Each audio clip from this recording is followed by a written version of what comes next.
Put the Bible down and go eye to eye. It was barely morning, the kind of morning that hasn't decided what it's going to be yet. 5-something. A bike ride for donuts, quiet streets, a mind loose enough to let something through. That's usually when truth shows up, before the intellect clocks in and starts managing it.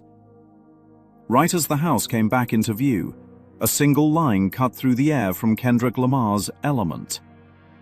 Put the Bible down and go eye for eye for it. Put the Bible down and go eye to eye for it. Most people hear provocation.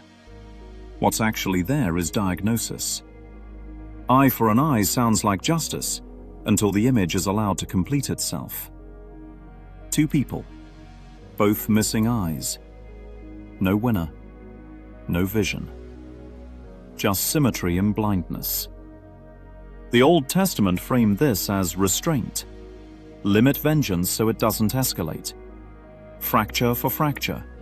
Tooth for tooth. A legal governor on rage. But notice what never gets questioned. The assumption that harm is real, that loss actually occurred, that something was taken and must now be taken back. That premise survives every so-called refinement. Even mercy keeps it alive. So when Jesus says turn the other cheek or love your enemies, it's usually framed as moral heroism. Be nicer, be bigger, rise above. But that reading still assumes attack. It still assumes opposition. It still assumes a crime that now requires spiritual management. That is still eye for eye, just wearing softer fabric. Non-resistance presumes something to resist. Forgiveness presumes something happened. Enemies presumes separation. The structure remains intact. A Course in Miracles doesn't try to behave better inside that structure. It questions whether the structure exists at all.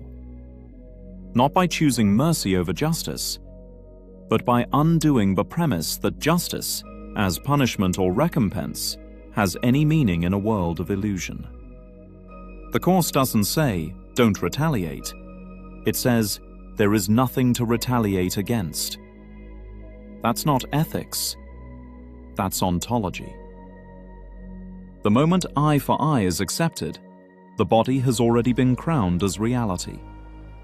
Loss has already been declared factual. Perception has already been promoted to truth. A courtroom appears, and the verdict is guaranteed because the trial itself is imaginary. The Old Testament tried to regulate the dream. The New Testament tried to humanize it. A Course in Miracles wakes the mind up from it. Put the Bible down and go eye to eye isn't rebellion. It's instruction. Eye to eye is not symmetry of damage. It's restoration of vision.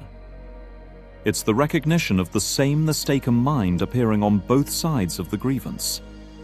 The same fear. The same belief in separation attempting to resolve itself through form. That's why the Course says forgiveness does not pardon sin. It recognizes that sin never occurred. Not because behavior suddenly looks acceptable, but because behavior was never the cause. Eye for eye asks, what did you do to me? Eye to eye asks, what are we both believing? And when that question is honestly seen, the entire house levels itself. No punishment required. No moral flex. No enemies left to love. No cheeks left to offer. Just vision returning where blindness once passed for justice.